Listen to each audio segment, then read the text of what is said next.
একসময় মহিষপুর গ্রামের পাশে এক বনে বহু জন্তু বাস করত।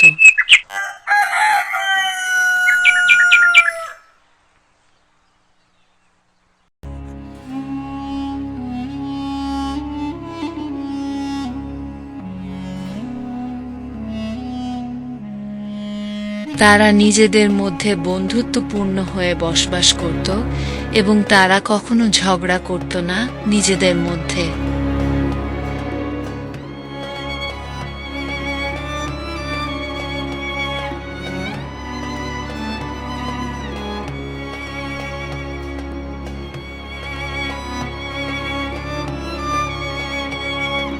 সেই বনে একটি খরগোশ থাকত, যার নাম ছিল টুকু। সে তার গতি নিয়ে ভীষণই অহংকার করত।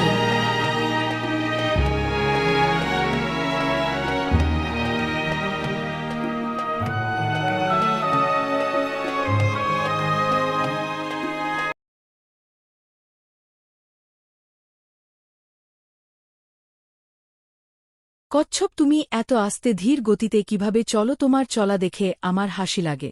তুমি এত ধীরু। খরগোশ এভাবে কচ্ছপকে বহু কথা বলার ফলে কচ্ছপ অনেক দুঃখ পায় এবং সে দুঃখের কাঁদতে কাঁদতে সহিত বাড়ির উদ্দেশ্যে চলে গেল।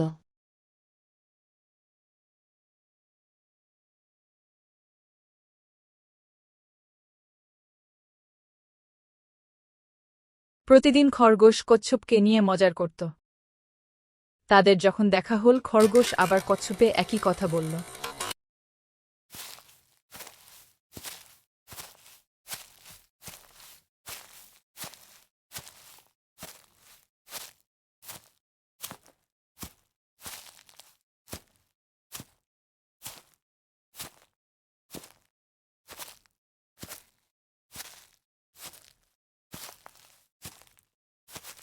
তুমি আমাকে প্রতিদিন একই কথা বলো কেন? আমার ভীষণ কষ্ট হয়।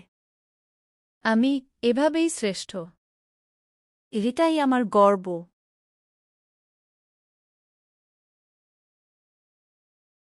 সবার কথা শুনে খরগোশ রেগে গেল এবং তাকে বলল,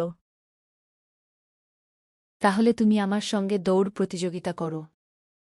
যদি তুমি এই প্রতিযোগিতায় সফল উত্তীর্ণ হও, তাহলে আমি কোনদিনই তোমাকে একটা কথা বলবো না।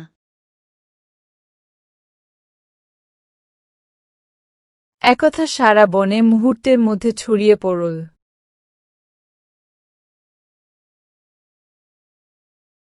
প্রত্যেকে প্রত্যেকের কাছে এ কথা বলে দিল। একদিন রোজ ঝলমল দিনে তারা দৌড় প্রতিযোগিতার আয়োজন করল। সেই প্রতিযোগিতায় বনের সমস্ত প্রাণী যোগদান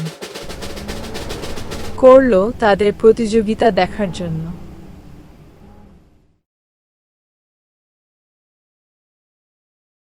খরগোশের পেছন পিছন দুটো পাখি উড়ে গেল খরগোশ কি করে তা দেখার জন্য। আবার কচ্ছপের সঙ্গেও দুটি পাখি গেল কচ্ছপ কিভাবে কি করে তা দেখার জন্য।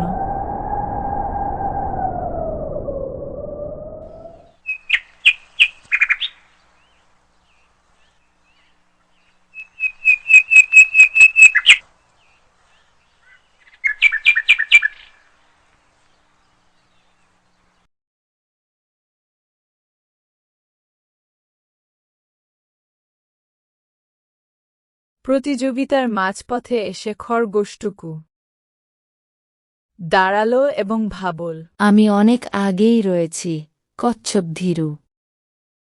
কচ্ছপ কখনই আমাকে হারাতে পারবে না।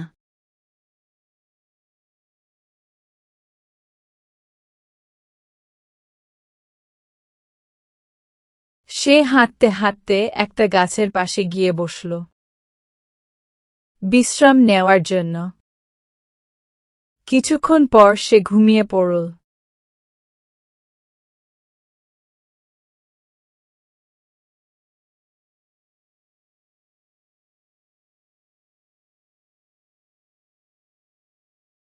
অন্যদিকে কচ্ছপ না থেমে এগিয়ে যেতে লাগল তার নির্দিষ্ট গন্তব্যের দিকে।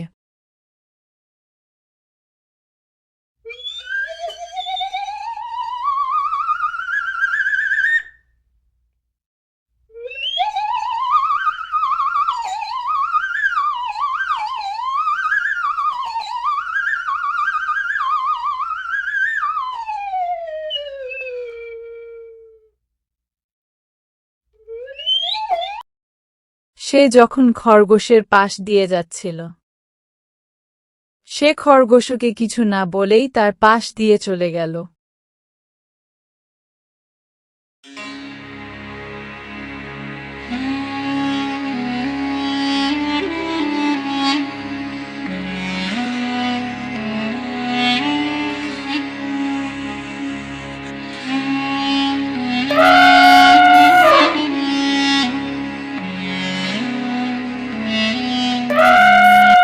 অবশেষে দীর্ঘ পথ অতিক্রমণ করে কচ্ছপ দৌড় প্রতিযোগিতায় প্রথম স্থান অর্জন করল।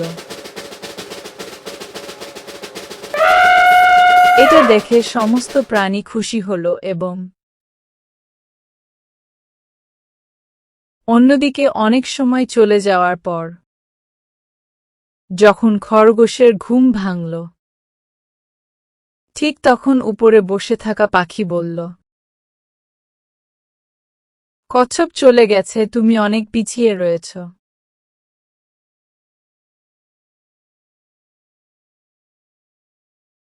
এ কথা শুনে খরগোশ অতি দ্রুত গতিতে ছুটতে লাগল।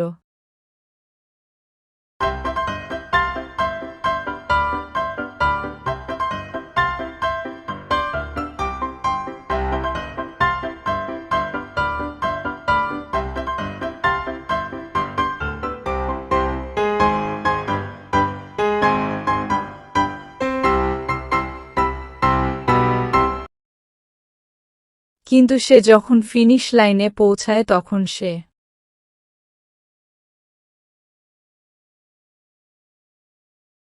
সেখানে কচ্ছপকে দেখে ভীষণই অবাক হল।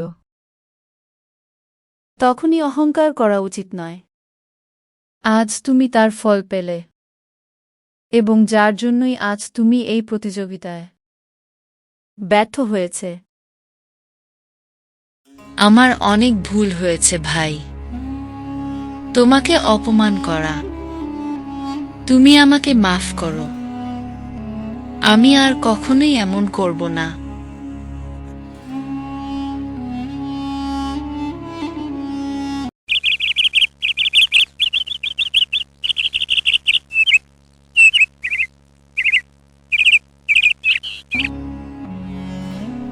পরের দিন থেকে খরগোশ কচ্ছপের সঙ্গে মিলেমিশে চলতে থাকবে এবং আর কখনোই করল না।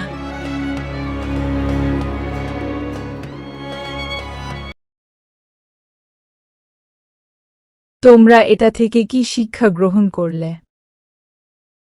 এটা থেকে এটাই শেখা যায় যে কখনোই অহংকার করা উচিত নয়।